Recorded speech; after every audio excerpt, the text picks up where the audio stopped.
Don't touch that dial. You're tuned in to the Dread Podcast Network. Welcome to Development Hell.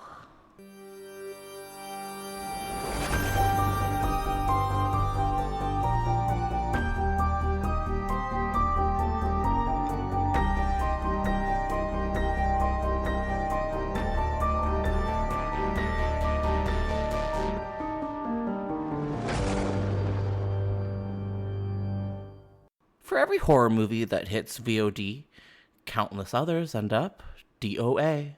Development Hell is the podcast dedicated to unearthing these cursed horror productions. We're going to find out what went wrong, and then decide if these titles still stand a shot at the green light. I am your host, Josh Korngut.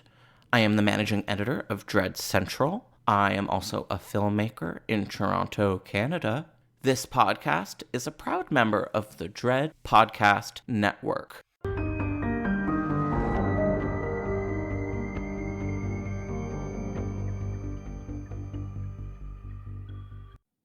Hi, everybody, and welcome back to a brand new episode of Development Hell.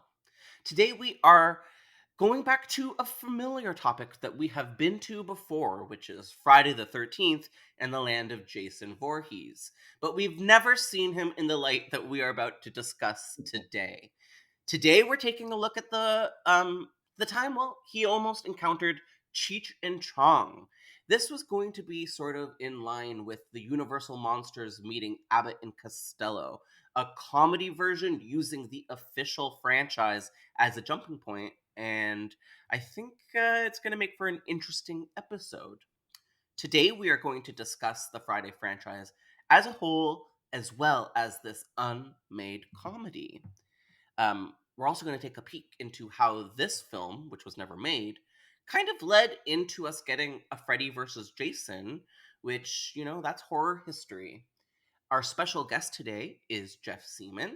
He is a movie producer. He is a Friday the 13th fan, but I think I'm going to do you guys a favor and let him introduce himself. Jeff, how's it going? It's going well. Thank you for that kind introduction. Yeah, tell us a little bit about yourself. Movie producer. Wow, that sounds so real. I've produced a few movies, one of which I'm actually wearing the shirt for that people should see soon. It's called Mutilator 2, the sequel to the 1984 cult classic film. That's the biggest film that I've ever produced, but I've got a handful of others. Been a filmmaker for about 7 years now. I kind of rose up the ranks a little quickly, but independent film is what I do most of my big work in. I have been known to do some more popular horror films, but never producing. I did the new Wrong Turn film. I worked on Haunt, and I loved that film. Strangers Pray at Night, the sequel to The Strangers. I worked that one. But that was only one day, so don't let me overblow my ego. Okay. A handful of some really cool films. And then I, in 2020, in the midst of the pandemic, I actually directed my own film called Terror Trips. That one was a challenge because it's supposed to be a movie about some people who start a business doing tours of the locations where horror films were shot. They go and they visit these locations, one of them being, by the way, the original Friday the 13th. And then they find the one location where a movie was shot where it's not just a movie that's actually real. And we've all seen horror movies. We know how that's going to turn out. That one was a challenge because it was the pandemic. So I had to rewrite the script, and we made almost every scene outside. Gave us fresh air to breathe. Everybody was still masked up and social distancing when they weren't on camera. It was fun, but 250 some odd COVID tests later, and we were still all negative. But we actually made the first SAG film shot in the Midwest after the start of the pandemic, and it was a lot of fun to do, despite the risks that we took. It's on Tubi, it's on Amazon Prime, it's on Google Play, and it's on YouTube for rent. It's called Terror Trips. All right, everybody, you gotta check it out. It's actually it's a pretty fun movie. It's funny watching it now. I see the flaws that are in it, but only because I've seen it 6,000 times that I notice certain things. But it's a fun ride. I had a good time with that one. And there's an other movie that you've produced on the horizon that we're really excited about. Um, I'm going to let him talk a little bit about it further, but fans of this podcast are familiar with Mary Beth McAndrews. She's the editor-in-chief of Dread Central, where I also work as the managing editor. She's been on this podcast a number of times, and she has directed her first feature film, which is now how I've met Jeff, because Jeff, you've produced it. Can you tell us a little bit about that project? Yeah. I want to try and make sure that I don't go into territory where I'm saying things that I shouldn't be saying, like the specific parts of the movie. It's a rape revenge movie, is what it is. And one of the things before I wanted to produce it was I'm uncomfortable with the "I Spit on Your Grave" series and like that. Like I liked the new version of Last House on the Left, because Mhm. when it comes to rape and sexual assault, they kind of went up to the line but didn't go too far over it. Whereas I Spit on Your Grave, they just went right over the line, and it was a painfully long scene with this Mhm. sexual assault. And the fact that Bystanders avoids any unnecessary visuals. Mhm. Uh, and that was what I really liked about the script. And that was when I signed on to join it, because I really didn't want to be a part of a grossly exploitative movie. Mhm. And having Mary Beth on that film also convinced me that it was the right move to make. Um, but the film itself, it's a really well written script.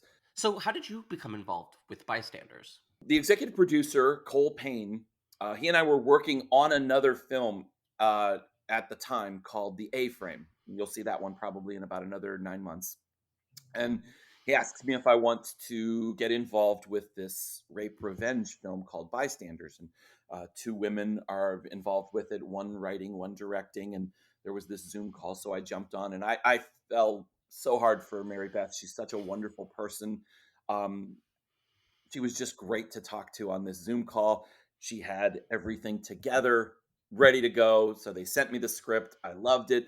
The combination of this well-written script and Mary Beth McAndrews directing it, I was sold right from the start. She was fun to work with. We get out there onto this location. It's a perfect location. We shot in a cabin and the woods surrounding it. We never left the property except for when we just needed to get away. But Hmm. every scene in the movie was shot within 100 yards of the center point of this property. It was just nice spending 3 weeks down there shooting this film. She's a passionate filmmaker, even though it was her directorial debut. She knows her way around a film set. She's clearly done so many films as a producer and behind the scenes work. It was just so much fun to do that I had a great time with it. Like 20 people showing up in the woods every day to Hmm. come out and make this movie. It was a blast. I can't wait for you to see it. I've seen I some of can't wait. the footage. It's looking really good. I'm looking forward to seeing the final cut. It should be real Me soon. too.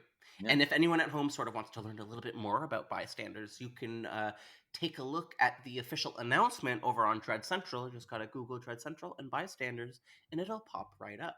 And before we get into the rest of this episode, what are you working on now, Jeff? Like, what's on the horizon for you? I'm working on drinking this glass of water here, and that's about it. That's all. Nice.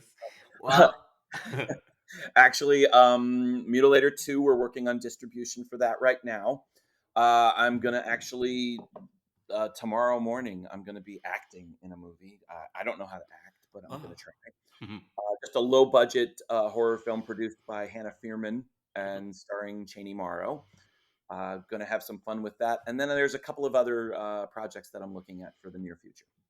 I don't want to pass over Mutilator 2 too quickly because Mutilator 1 is just such a classic that all of our listeners are undoubtedly familiar with, from that amazing poster to the original song Fall Break. Like, you just can't get enough of that. I'm so excited someone's bringing that franchise back to life. And it's the same writer director, by the way. But Oh. Buddy Cooper only made one movie, and it was The Mutilator.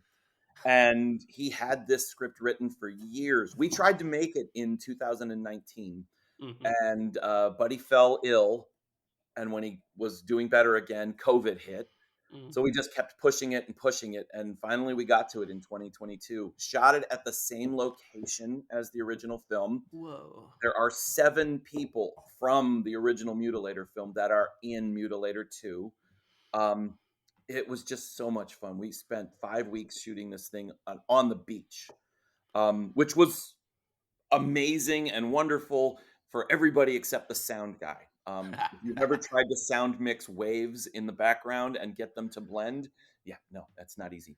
But we had a good time. The body count is really high on this one. Nice. It's about halfway into making this film, we all started to realize just how special it was going to be, but it was only going to be special to a certain group of people, and that's people that liked the original. Mutilator 2 is not the type of movie that is for the everyday horror fan. I don't know if people who find The Conjuring to be their number 1 film of all time are going to appreciate this, because it's not, it's a Mutilator film. Mhm. And if you've seen the original Mutilator, it's got several things. It's got some really great kills. It's got some really bad acting at points. And it's got dad jokes everywhere. And when I say bad acting, I'm not referring to our leading characters like Ruth Martinez or Bill Hitchcock or Matt Mittler or anybody like that. I'm referring to the elderly couple in the convenience store with the 10% off for senior citizen signs. Like, that woman spiked the camera so many times in that scene. That's the bad acting, but it works with the Mutilator. And there's a lot of that in the new film. There are terrible jokes that are somehow funny. There is the occasional actor that's not acting very well, but again, it's the small parts. And Yeah. there's some really great kills Good. in the movie. Some like I can't give you any of the kills, but they're really good. Well, then we're gonna have to make sure we watch it. My question is the whoever created the poster for the original still around, and were you able to get a Boy, hold of them? I don't know who was. I could ask Bud Cooper who did the poster, but that was a great poster. Oh, Um, it's so famous.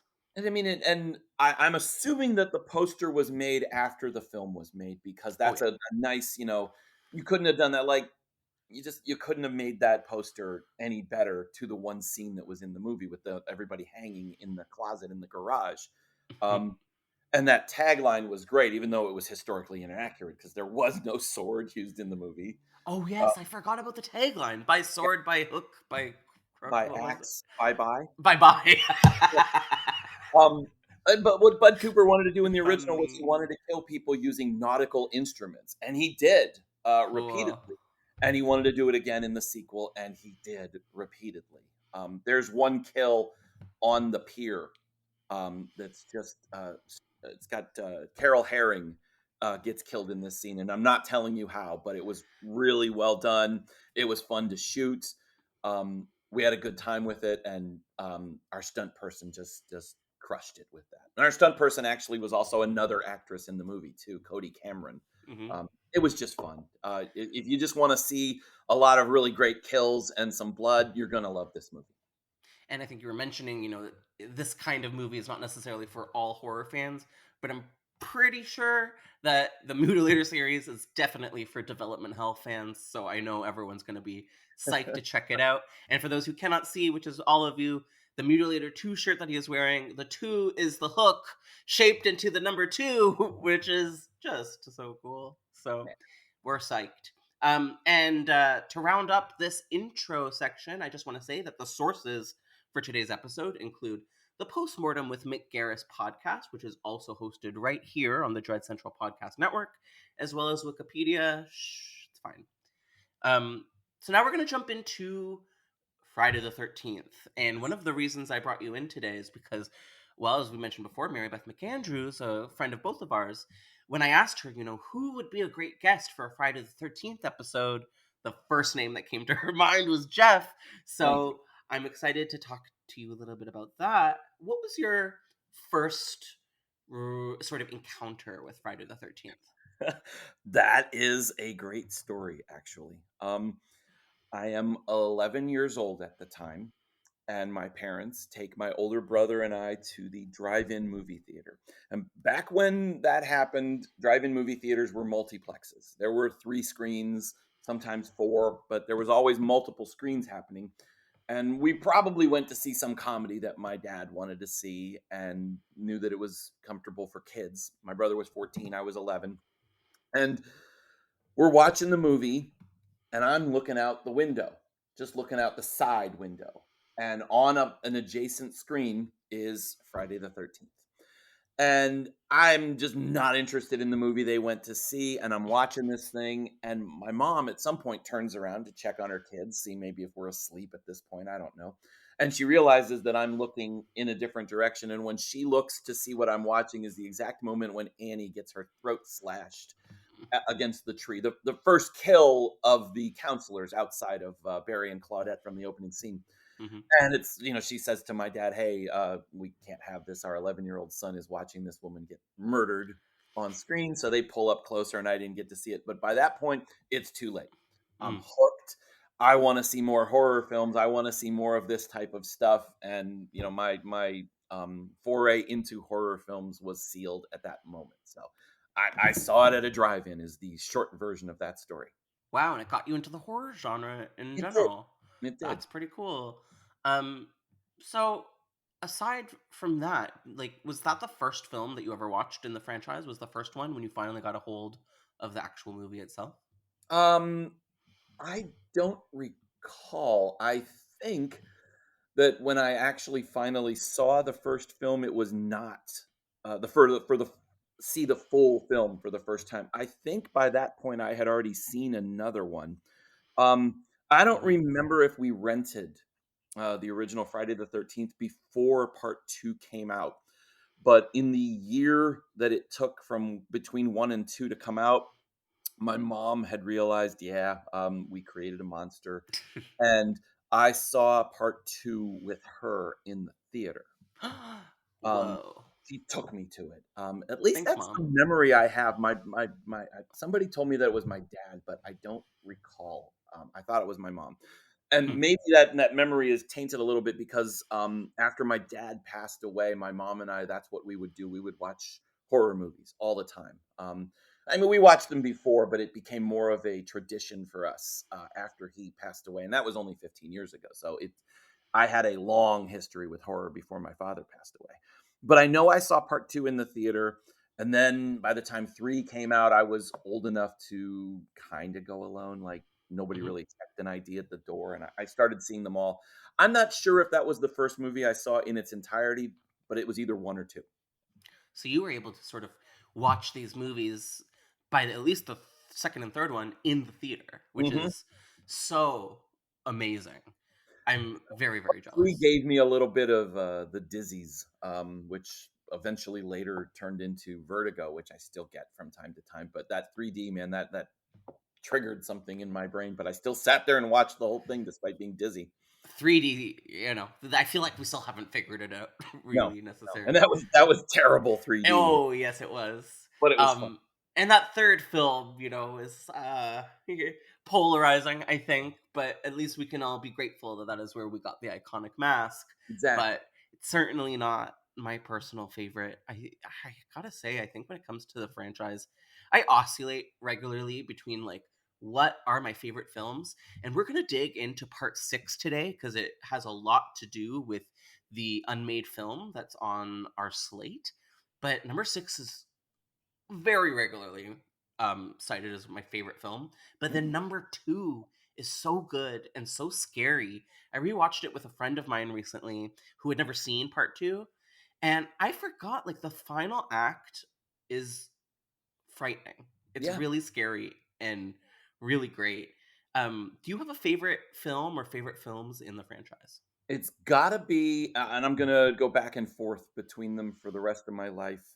It's gotta be either 1 or 2 for the main reasons, but just out of sheer camp, I know that's whatever you want to say with that word. I gotta go with Jason X. Yes, it's so yes, terrible and so awesome. It's so and good. And I will die on this hill that Jason X has the biggest kill count in the history of horror movies because he crashed that ship into the space station Solaris, and we don't know how many people lived on Solaris. A More than lot. 67, yeah. A lot. Maybe the Terminator killed more people because the whole planet died. But as far as horror movies go, it is definitely Jason X. Oh, I love Jason X. People can hate on Jason X all they want, but it is a special movie. I don't know if you're aware, I didn't mention it yet, but everyone at home knows I'm Canadian. I live in Toronto, Canada. Okay. And Jason X just is such a Canadian looking movie. It's a Canadian production, and it just reeks of Canadian filmmaking. And even David Cronenberg has a bit of a Yeah, cameo in it. he's one of the first kills. He's one of the first kills. So I love Jason X. I think it's probably one of the Friday movies I've seen the most. And I think it has probably my favorite kill in the entire franchise, which is the liquid nitrogen face crush. Yep. But you can't deny it. It's just too good. I think that one might be the most polarizing one of the entire series. Maybe that one, and what's the Jason Goes to Hell. Well, People yeah. either love those two movies or they hate them. There's very little middle of the road for those two films. They are sort of a standalone, entry because they were the two New Line movies. They were the ones when they lost the title. They were, the two leading up to Friday versus Jason. Personally, I will say I am not a huge fan of Jason Goes to Hell. Not enough Jason action. Yeah. Not enough Hell action. It's very weird, and Yeah. I appreciate that about it. But I would say if I had to give you a ranking, unfortunately, that one would probably land at the bottom. Something's got to be at the bottom of that Something list. has to be at the bottom. I used to be just a staunch apologist for number 8 for Jason on a Boat, and then I rewatched it recently and I said, "Oh, I think I understand what people are talking about." Yeah. It's Yeah. Like I didn't know the Crystal Lake connected to the Atlantic Ocean. me neither. And it does. Yeah. I will say this about 9, and again, saw it in the theater opening weekend. Mhm. When Jason bursts out of the basement and it's finally Jason and it's not Aaron Gray or some other person, doing the killing, and it was actually Jason, I don't know if I've ever heard a cheer louder in a theater than that moment. The I love entire that. theater bursts into applause and screaming, and that was a fun moment. And that kind of holds a special place in my heart because of that moment in that theater. And speaking of Jason crossovers, when you saw that movie in the theater, did you know we were going to get that ending with Freddy's glove? It made everybody talk about it, everybody walking out of the theater just, oh my God, it's going to be Freddy versus Jason. It's going to be Freddy versus Jason. And eventually it was. That was brilliant marketing. I mean, at that point, had they even decided on doing a Freddy versus Jason? I believe it was definitely on the table, and then that movie was stuck in development hell for a good 10 years. But yes, I believe so.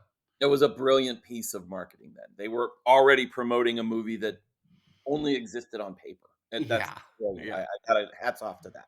I know. And then I think when we finally did get Freddy versus Jason, I don't know about you, but I was happy.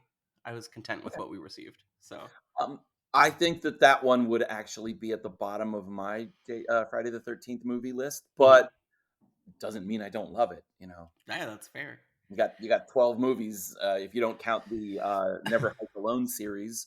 Mm-hmm. And there's a lot of Friday the 13th fan films that are out there, and they're never going to touch Never Hike Alone. They're never going to touch that. That's really well done stuff. And there's this huge gap between the actual Friday series and Never Hike Alone, and then there's an even bigger gap between every other fan film and Never Hike Alone. So, is the second one out? I don't know yet. I think it's close. I think I keep hearing about it. It's set in the snow, which is so. God, finally have Jason in the snow. Would have been waiting for it. So. Now, there's also another film that I could count in there. 13 Fanboy, it's called. I don't know that one. Deborah Voorhees, who was in Part 5. Most people know her as the girl in the woods, very well endowed woman that has sex in the middle of the woods and then gets the Oh chopper. yeah.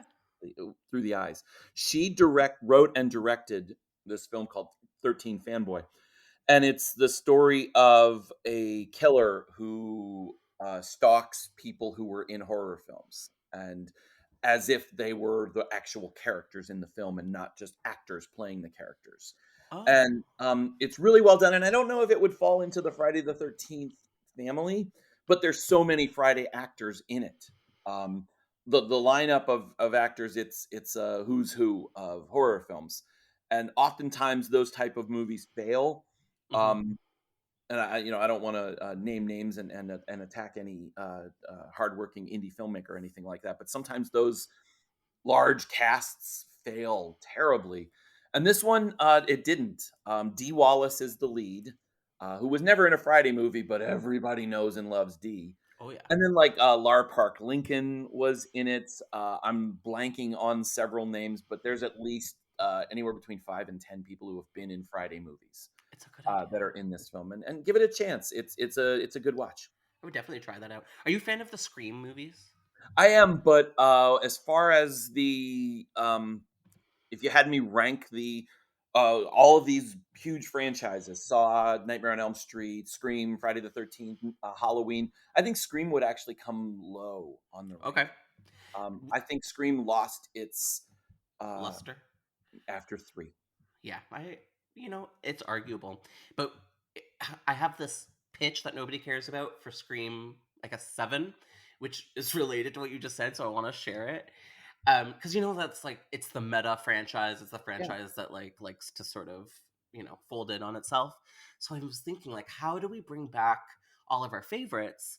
And I think we should go super meta with the next one, where all of the different actors from the different Scream movies are the ones that get targeted. So we could have another opening with Drew Barrymore, who gets killed first, and we could do shit like that. And I think it's one of the only franchises where like it wouldn't be too much of a groan. Like, I think it would kind of work. So You need to watch 13 Fanboy. I do. Yes, you do. What you just described there, that's what they're doing. Sick. They should make the new Scream movie. People, listen.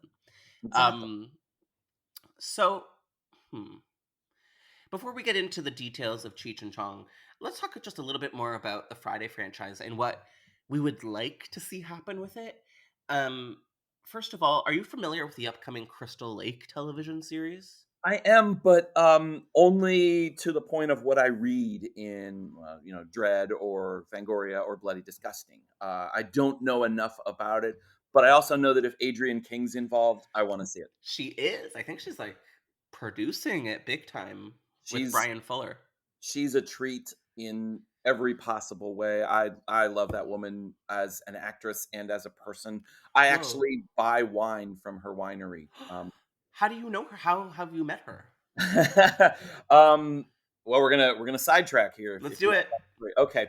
I love Friday the 13th so much that I have now for on 4 separate years, consecutive years, in fact, I visit Camp Nobi Bosco, which is the original Camp Crystal Lake. They do tours. If anybody out there who is listening wants to go to crystallaketours.com. And what you can do there is sign up for a tour. You can get like a 3-hour tour for like $90. You can do an overnight for $1,000. There's things for all different budgets. Mhm. And I've done it 4 times now. And the one year I went, it was $400 a person, but it was a 13-hour tour. There were celebrities from several movies, mostly from the original. I think they had a dozen celebrities there. And these people would do the tour with you. They would be at the cabins. And these cabins look exactly the same as the original. Anyway, it's a long story short. At the end of the night, they showed the movie on the beach of the lake. And it was a blast. Harry Manfredini was out there telling jokes. I can't even remember all of the actors there, but there was Adrienne King.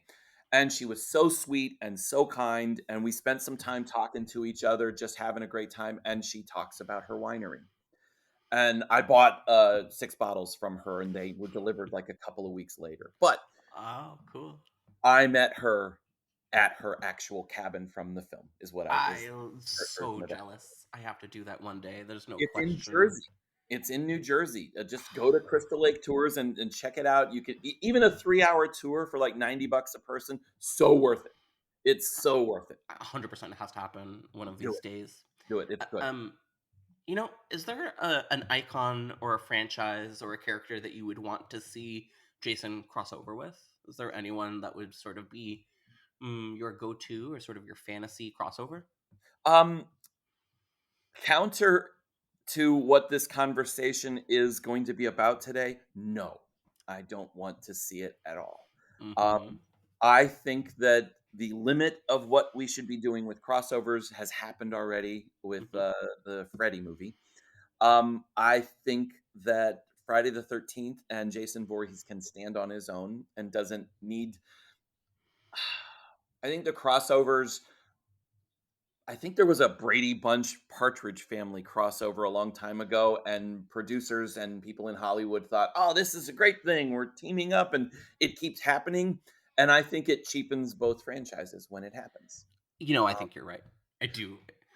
Um, now, now that being said, I still enjoyed the Freddy and Jason film, mhm. but I didn't think it was necessary. And I think that when people talk about this Freddy versus Jason versus Ash that people keep bringing up, Yep. why is my thought.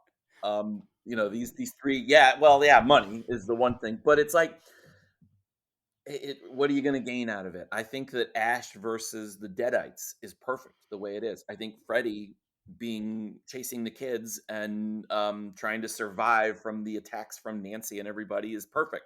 I think Ghostface, even though it's always somebody different, I think that that's great too. That dynamic between all the people that he's trying to kill and him, that's fantastic. Why mix it with other franchises that are already working? Um, Mm-hmm. you've got so many options to do inside your own franchise. I think that's the way it should stay. But that being said, I don't speak for all of horror humanity. So give people what they want, and if they want it, great, let's do it. I am with you on it. I do think it's kind of a cheap cash grab. And I think it's kind of this historical thing that started way, way back, as you were talking about with sitcoms, but also with Abbott and Costello back in the, I'm going to get this wrong, 50s maybe, or back in the Universal Monster days. Yeah. Um, and that is where they were sort of heading tonally with the idea of Cheech and Chong and Jason sort of all getting caught up together. Would it be okay with you, Jeff, if I gave just like a little bit of a quick seminar on Cheech and Chong for those who maybe need a refresher? I grew up in the 70s with my dad listening to those records, so I'm going to enjoy hearing this. Go for it. Well, I'm gonna have to get some clarification from you because I'm actually, I know them as cultural icons, but I never really seen any of their films and I've never really encountered any of their comedy personally. So you're gonna be very useful here. But so Cheech and Chong, they were this duo that was formed in Vancouver, Canada, represent back in the 70s and I think 80s. Um, Cheech Marin is now Aaron. 77 years old, and Tommy Chong, who's Canadian, is now 85 years old. And actually, my first encounter really with him was when he had a stint on That 70s Show back in the Mhm. 90s. So that's kind of when my mom was like, yeah, this is who that is, and this is a cameo. So I kind of figured that out. They found success by recording comedy albums, I believe, and having Mhm. stand up routines in the 70s and the 80s, which led to feature films, at least the first of which was really popular. And the whole sort of thesis or consensus of what they were doing is that they were these hippies in this free love era. They were promoting, you know, um, you know, healthy recreational drug use, counterculture, and definitely a love of all things cannabis, Yes. which I think was probably fairly controversial back then, more so than it would be right now. Yeah. So I think they got their first movie in 1978, which was called Up in Smoke, Yeah. which is now, I believe, considered to be a camp classic, and was pretty successful at the box office. I think it had a pretty low budget and made over like $44 million, which was enough to get them a couple of sequels like Cheech and Chong's next movie, which is a great title, in 1980. And I think there was one called Nice Dreams in Yes. 1981. And then there were movies in the series that maybe didn't do quite as well. Things Are Tough All Over and Smokin'. And I think that's when maybe this when things started to lose steam for them as sort of like a mainstream duo. And even still, I believe Tommy Chong actually directed, I think, 4 of these movies, and all of them starring with Cheech. And they also had some other big moments in popular culture. They both appeared in a Martin Scorsese film, After Hours, which is Yes. a movie I love. Underrated classic. It's so good. A friend of Really? mine, Perry Jackson, who's actually been on this podcast, introduced it to me not long ago. And it's just so, uh, like, the vibes are just so great and Yeah. so unique and so magical in it. And I think I learned that it was almost a Tim Burton film, which Ooh. kind of makes sense to me. Okay. Like, there's something about it that does kind of give me Tim Burton. Um, so yeah, Jeff, you know, you were saying your parents sort of introduced you to them. What was your sort of intro to Cheech and Chong as these sort of culture icons? Well, the records, it was real easy for mom and dad to censor things that I wasn't old enough to hear. But there's a track on one of their early albums called Sister Mary Elephant. Okay. And it's clearly at a Catholic school, and the students, they're either stoned or belligerent. They really don't want anything to do with school. And the sisters asking them all to read their essay, What I Did on My Summer Vacation. And the class would get loud and get loud, and she would eventually scream to shut up. And the class would shut up for a little while. And it just kept this repeating building of the noise. Then she'd scream at them to shut up, and the students would read their essay. And it was all just stupid, in a wonderful way, stupid, I should say, just stupid comedy. And it was very a skit version of like Steve Martin's albums. It Mhm. was really good, and it had this. Some of the tracks had this lean of Cheech and Chong are both of Latino origins, and they lean into that heavily. Um, the accent is thick, and Cheech Marin and Tommy Chong don't really have these thick accents. Tommy doesn't have one at all, but he would lean into it really hard, and Cheech does, and he would lean even harder into it. So it was like bringing this side that you didn't see much of on television or hear much from the Latino community, and it kind of made it okay to laugh at this as well. And these are the days when like Red Fox was dropping N bombs constantly, and Richard Pryor was huge, and this racist comedy was the thing. Mhm. But it was being done by the races that they belong to. So these guys leaning into this probably wouldn't fly very well today. What they're doing, but funny, the pot smoking would today. It like did a complete flip. But it was like, so mom and dad would protect me and my brother from anything that would be a little too over the top or the sexual references, and they tried to keep the drug humor to a minimum to us, but we got enough of a feel for who Cheech and Chong were that when that first movie came out, we wanted to see it, and mom and dad had to go see it first to make sure it was okay, and it wasn't. So I didn't see that one till I was 16. Um, and they were just funny to laugh at because they were genuinely funny guys. And what I liked the most about them is that they didn't just settle for that. You know, they went after movies, and like people will know Cheech from Dusk Till Dawn, the Quentin Tarantino George Clooney movie. Um, like Cheech plays 3 characters in the movie. And he went after it a little bit more. He didn't just settle for playing the same character for the rest of his life, and neither did Tommy Chong. They're both still heavy into the weed, but and by the way, Tommy Chong's 85. I need to smoke more weed. Jeez. Yeah. My God, if he can live that long and has Oh been yeah. doing nothing but weed smoking his whole life. Mhm. But they were funny. They were classic characters, and anybody over a certain age knows who they are from the instant you mention their name. Hmm. And I'm wondering if the new generation is familiar, because while mine, they weren't everywhere, we were definitely like, we knew the names, and the yeah, names were sort of synonymous with pot for sure, yeah. which And even in now the 90s was controversial. I think a lot of people of the younger generation will mostly know from the ads that constantly pop up on Twitter promoting their CBD gummies. Uh, you can't get away from those ads on Twitter. Oh, good for them. Get the bag. Hey, Good for yeah, them. that's still making money, still doing this part of the same thing that they always did. Yep. Um, yeah, Did you know Tony Todd is selling? I'm pretty sure. Maybe I should say, reportedly selling weed now. I think it's I'd called. buy some from him. I would too. I think it's called Killer Kush, which I think is really cool. I like Um, Me too. Although I would rather it be like, I don't know, something to do with Candyman, but I don't know if Yeah, he'd be exactly. allowed to do it. If he doesn't make that stuff, if he doesn't have the company make that stuff into chocolates called the Candyman, Yes.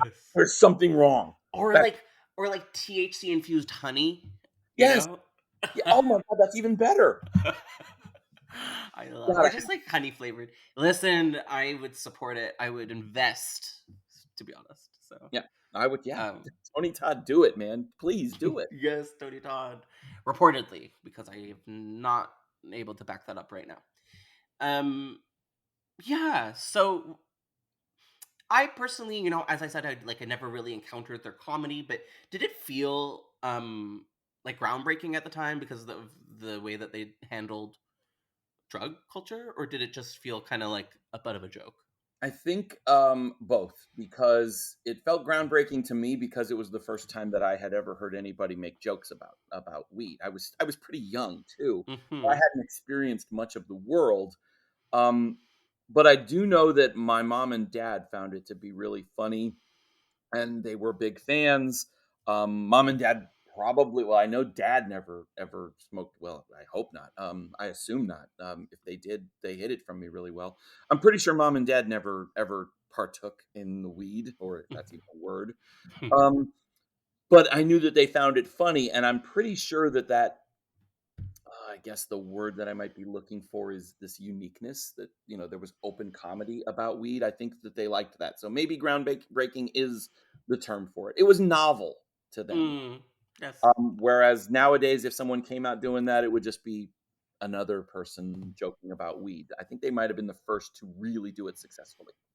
Well, this was just a long, winding road to get to how does Jason Voorhees enter the picture here? And I'll be honest with everybody at home, this is one of our episodes that is based on, a pretty loose and light string of of a resource, but it's enough to get us talking, and I think that's sort of what matters for me. So, how do we know that Jason and Cheech and Chong were potentially going to team up? Well, I think as I mentioned earlier in this podcast, on Dread Central's own postmortem, hosted by the iconic Mick Garris, writer-director of Part 6, Tom McLaughlin, the director, writer of Jason Lives, Friday the 13th, Part 6, said that he actually was pitching two crossover ideas to producer Frank Mancuso Jr. after the success of his film, one of which was Freddy vs. Jason, and the other, well, was Freddy vs. Cheech and Chong. And he was on Mick Garris's podcast. And if it's okay with you, Jeff, maybe I can quote a little bit what he had to say about Please. these two potential films. So here's what Frank Mancuso Jr. sort of started off by saying. He said, Paramount wanted another film after we did Jason Lives. And I said, well, what are you thinking? I don't know what it could be now. And he said, well, what do you think about Freddy and Jason? And he goes, well, but Freddy's at New Line and the guys at Paramount have Jason. And I was like, well, we're going to try to see if we can work something out. So I started thinking about going at it. And well, it doesn't make sense. I mean, he lives in one realm, and well, I take this stuff very seriously. What realm a monster is supposed to stay in? And he came back and goes, forget it. It's not going to work anyway. So it seems like, now I'm talking back in Josh voice, that not Frank Mancuso, that Tom McLaughlin had a similar viewpoint of you, Jeff, where it's like he understood that logically and it just didn't make sense to pit Freddy and Jason. Like, it does make sense from a business standpoint, but Mhm. from like the heart of where these films are coming from, like, yeah, they exist in different realms, and it's interesting that Tom sort of felt that way from the beginning. Is that kind of, do you feel the same way from these words as I do? Yeah, definitely. I mean, they did have a nice out where they could say Freddy can be killed if he gets brought into the real world, which allowed them to be in the same world again, and that was a nice way to set up the fight between the two.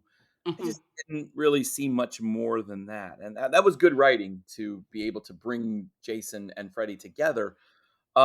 Other than Hmm. that, no, I didn't understand why, outside of the money issue. So yeah, Yeah, I'm in the same boat with him there. But I mean, I'm glad they made it. I am too. Uh, yeah, But and it's so interesting that this, Freddy vs. Jason goes as far back as 1986 after the release of Friday 6, so it's really going far, far back.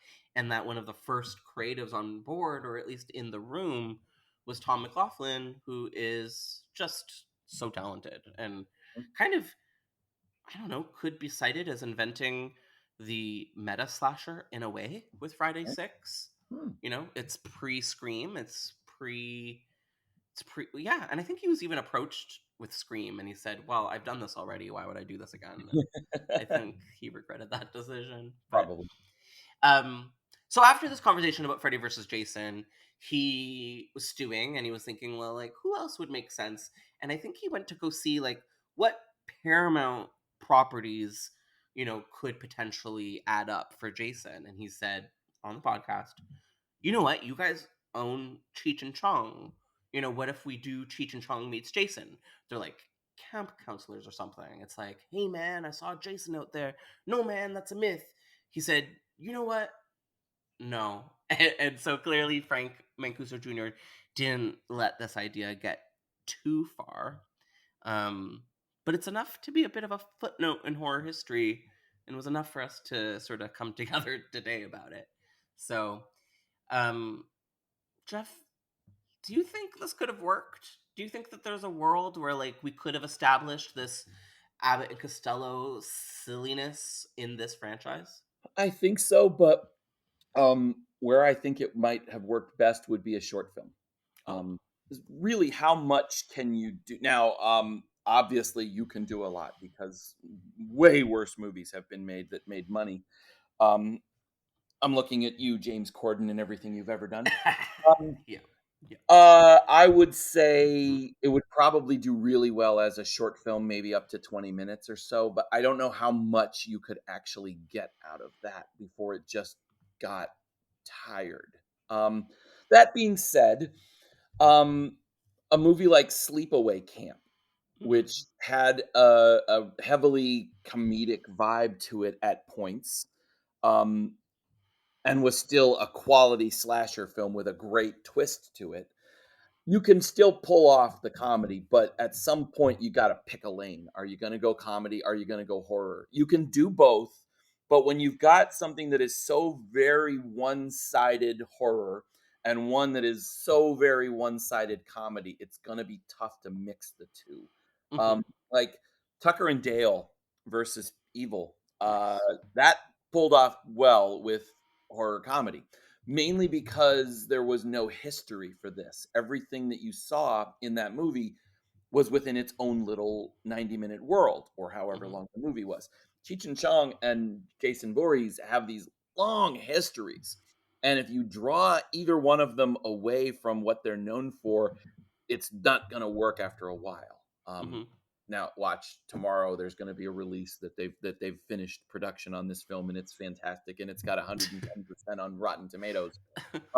But in my myopic view at this time, I don't know how it would work longer than 5 to 15 to 20 minutes. Yeah, I think it would be a great sort of special feature on something. I Yeah, agree with you. But yeah, a full length version, I don't know. As I said earlier, number 6 is one of my favorite entries of the entire franchise. And clearly, number 6 is where we get a little bit more purposefully campy. We get a little more purposefully self aware, yeah. and things take a different turn. I'm wondering, how do you feel about when Jason gets when Jason gets a little more playful and self-aware, do you prefer it when it's full on horror? I do like it when there are those moments, but again, they're brief moments. They don't lean into it too hard. When he punches Julius's head off on top of that building in part 8, Jason Takes Manhattan. That's funny. Mm-hmm. That's a good comedy moment. I'm trying to think of some other moments where he has those brief seconds of awareness, or where he comes out of character for a second. I'm trying to think of any right off the top of my head. I'm not coming up with any. But my point being, they're all real short. They're real quick moments. And then he goes right back to just killing people in the most horrific ways possible, which is why I start to talk about, I don't know if Cheech and Chong would work. Yeah, I think I'm with you. I think it, having it exist in the realm of meta humor is fine, sort of like Scream, but taking it fully into the world of comedy, I think, would have been maybe not the most respectful move to such an iconic horror Yeah. genre. You're a horror movie producer, so you could be a really great insight for this. I have heard from different producers and through the grapevine that horror comedies are actually really tough to sell. Is that something that you think there could be truth behind? I think any movie is really tough to sell. But horror comedy, it's so rarely done. And when it's done right, it's even more rare. Evil Dead 2 is a Ooh, good example. yeah. That was definitely more horror than it was comedy, but it still tags the horror comedy label. How you gonna take a Raimi film and make it again? It's really tough to pull off that type of film, let alone to sell it. Um, Mm-hmm. Tucker and Dale is a good example. There's several good horror comedies. I think Shaun of the Dead leaned more towards comedy than it did horror, but it was really good. But they're rare. It's not easy to even make one, let alone sell it. There's an audience for it. It's one of those difficult combinations to pull off. Mm-hmm. As far as like crossovers go, and since that's one of the topics that we're doing here, I think that the best crossover horror movie that I've ever seen didn't advertise itself as a horror crossover movie, and it was Friday the 13th, Part 7. That's Carrie White. Ah. That is Carrie White. She is in that movie. It's just not named Carrie White. It's Lar Mm-hmm. Park playing this character that has the ability to move things and change the world with her mind. That's Carrie White. And they did a great job having Carrie versus Jason. And they didn't advertise it as such. They just went out and freaking did it, and it worked. Um, Not many people appreciate that movie for what it is, but it's a really good film, and I think that might be a good way to do it. Although they kind of did do Cheech and Chong in part 3. The hippies in the back of the van Oh um, yeah. wasn't both male; it was a male-female combination. But that guy was Tommy Chong, Mm-hmm. of the day. What year was that movie? 1982, 83. Mm-hmm. That was at the height of Tommy Chong and Cheech Marin's popularity. They were clearly doing him in that movie, and that might be another place where they thought this might work Mm-hmm. as a crossover idea, because they've already seen the stoners involved. And we have also seen Jay and Silent Bob in Scream 3, Yeah, so we it, have. it does kind of happen. The Scream might actually, in some instances, might be considered horror comedy too. I don't think Mm-hmm. so, but there are moments where they pull off comedy. But again, it's Wes Craven. Yeah. He's going to be able to do that sort of thing. Yeah. I'm never going to go for horror comedy because I'm just not that seasoned of a writer or a Well, director. yeah. I don't Sam know. Raimi, there's only one, right? Wes Craven, Right. there's only one. There are the exceptions to the rules. They can do what they want. And Edgar Wright, I mean, Yeah, oh yeah. there's that guy can do anything he wants. His movies Yes. are always brilliant. Yes. But there's so few of those people walking the earth, and one of them isn't anymore. Wes Craven, we lost him 6, 7 years ago. Yeah. It's not an easy genre to pull off, let alone to sell. It's you just got to take it as the gem in the field that it is. Um, so to get into the land of conclusions, to wrap everything up, my first question for you is: do you think this movie could ever happen? Do you think there's any chance for Cheech and Chong and Jason to actually meet each other? As long as they're yes, I definitely think that it could happen. Whether or not it will is a different discussion. But movies, there's a movie about a sloth that's Slaughterhouse. Slaughterhouse. That it's, oh my god, if that movie can get made and released and do well, which I think it will, Yes. yeah, anything can be made. I absolutely love Thanksgiving. Yeah.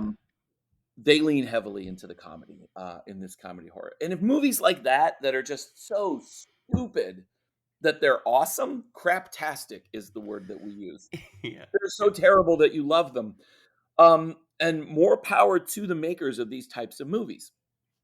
But the problem that we will have with Cheech and Chong versus Jason Voorhees is those things are tied to studios, man. These types Mm-hmm. of movies, Slaughterhouse, is that what it's called, Slaughterhouse? Mm-hmm. And Thanksgiving and stuff like that. These are very clearly independent filmmakers with very little money to work with, and sometimes those are the most creative people in the world. Um, I just don't know if a studio can lean into something like that. I hear you.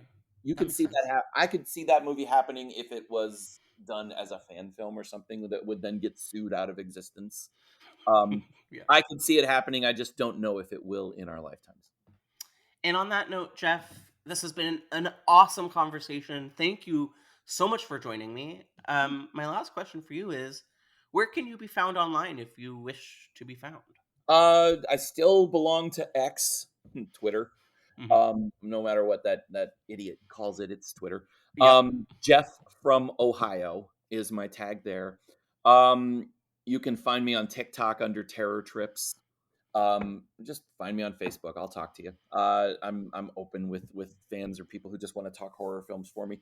But more Mm-hmm. importantly, you can find me on Twitter, or I mean on Tubi. Ah, Watch my movie Terror Trips. There, that's yes. my story. Watch Terror Trips, and then also make sure you watch Mutilator 2 and Bystanders when they are available. Exactly. Yes. Wonderful. But yeah, come find me on social media. I'd love to talk.